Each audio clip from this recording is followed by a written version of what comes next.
Bonjour! Dans cette vidéo, on va vous montrer comment créer des diagrammes et des graphiques dans Google Sheets. Le fonctionnement dans Excel est très semblable et puis vous allez voir, vous allez pouvoir généraliser vos connaissances. Donc notre but c'est d'insérer des diagrammes et des graphiques. Mais pour avoir des diagrammes et des graphiques, il faut d'abord avoir des données. Commençons avec créer un diagramme à bande. Un diagramme à bande utilise généralement des données qualitatives pour l'axe des X, pour la variable indépendante.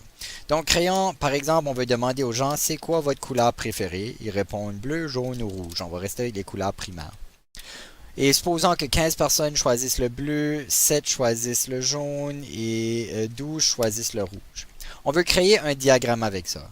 Notre but, c'est de insérer un diagramme. Donc, on va aller cliquer sur Insertion, diagramme ou graphique. Okay? Très simple.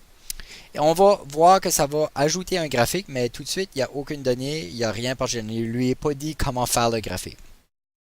Donc, ici à droite apparaît un menu pour les options du graphique. Premièrement, on peut choisir notre type de graphique. Il en existe plusieurs. Si on clique sur la flèche, on voit toutes nos options. Et on veut choisir le diagramme qui est approprié à notre type de données. Nous, on a un diagramme à bande parce que nos données sont qualitatives sur l'axe des X et quantitatives sur l'axe des Y. Donc, ce qu'on va faire, c'est qu'on doit spécifier où se retrouvent les données pour la série, qui est un synonyme pour l'axe des Y, et les données pour l'axe des X. Donc, notre série, commencez toujours avec la série, sinon il peut y avoir des bugs. Notre série, c'est nos valeurs, nos résultats, nos fréquences. Donc, on voit qu'il nous a automatiquement créé trois bandes déjà, avec le 15, le 7 et le 12 comme hauteur. Super! Sauf que mes bandes ne sont pas identifiées parce que je n'ai pas encore dit c'est quoi mon axe des X. Donc, j'appuie sur le petit chiffrier ici. Je vais sélectionner mon axe des X et il va automatiquement assigner la bonne catégorie à la bonne hauteur de diagramme. Comment il sait laquelle est la bonne? Mais ils sont un à côté de l'autre. Donc, c'est important de bien rentrer ces données en ordre dans notre graphique. Remarquez que vos données auraient pu être dans une différente feuille que votre graphique. Vous auriez pu choisir de vous créer une différente feuille, insérer votre graphique ici et aller chercher vos données dans l'autre feuille. Oups.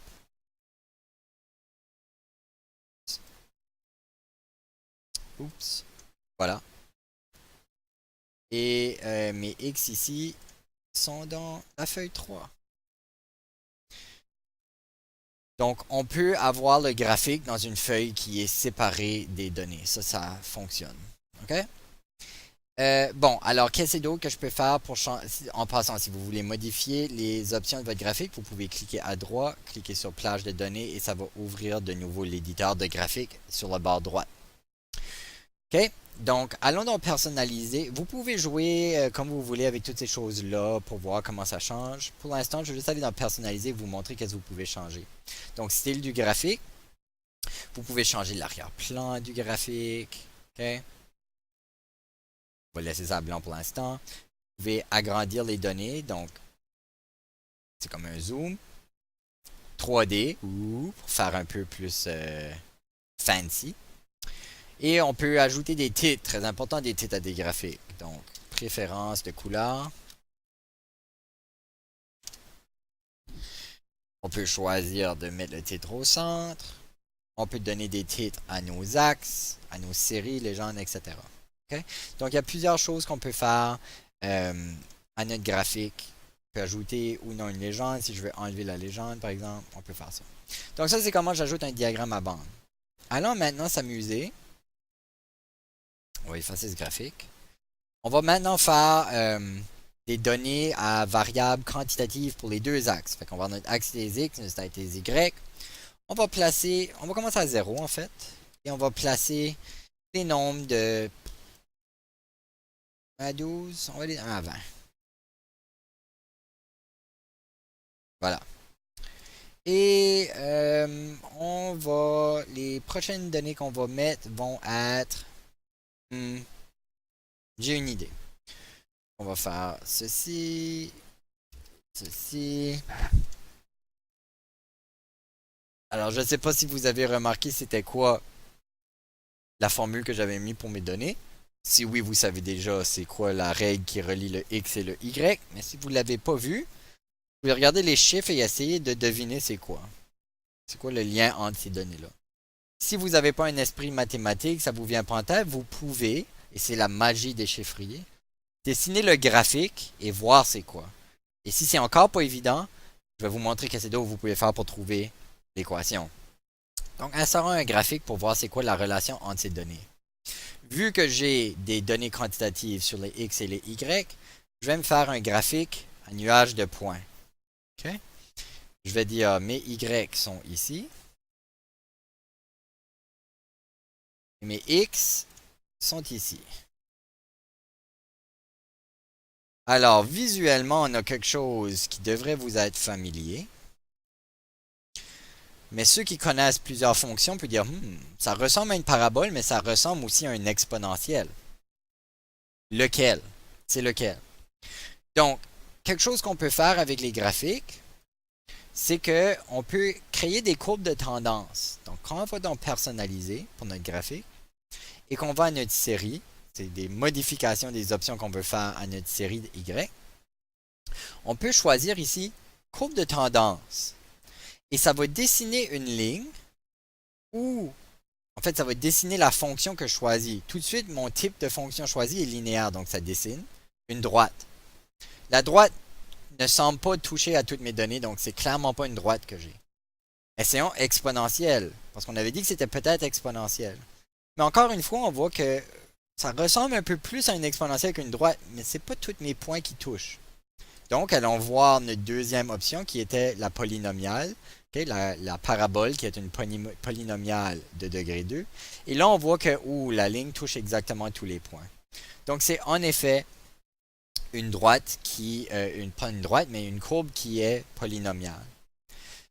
Une chose qu'on peut faire aussi, c'est qu'on peut voir c'est quoi l'équation de notre fonction, de notre courbe de tendance plutôt. Et la façon qu'on fait ça, c'est qu'on descend ici à afficher R carré, on le clique, et pour l'étiquette, on choisit utiliser l'équation.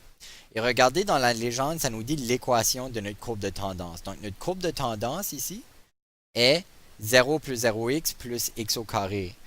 Donc c'est x au carré. Et le R au carré, ce que ça fait, c'est que ça vous donne une mesure de comment bien votre courbe de tendance touche vos données. Ça va vous donner un nombre entre 0 et 1. Le plus proche que c'est de 1, le plus votre courbe de tendance est bien ajustée à vos données. Si c'est proche de 0, ça veut dire que votre courbe de tendance n'est pas bien ajustée à vos données du tout. Je peux vous donner un exemple de où j'ai utilisé ça dans ma vie personnelle. Donc, quelques années passées, j'étais obsédé pour apprendre, en fait non, ceci. Il y a quelques mois passés, j'avais commencé à jouer à un nouveau jeu qui s'appelle Dreadnought. Et je voulais voir est-ce que je m'améliorais au jeu. Donc, ce que j'ai fait, c'est que j'ai entré des données où à chaque date, à chaque jour, je mettais le score moyen que j'avais obtenu dans le jeu. D'accord?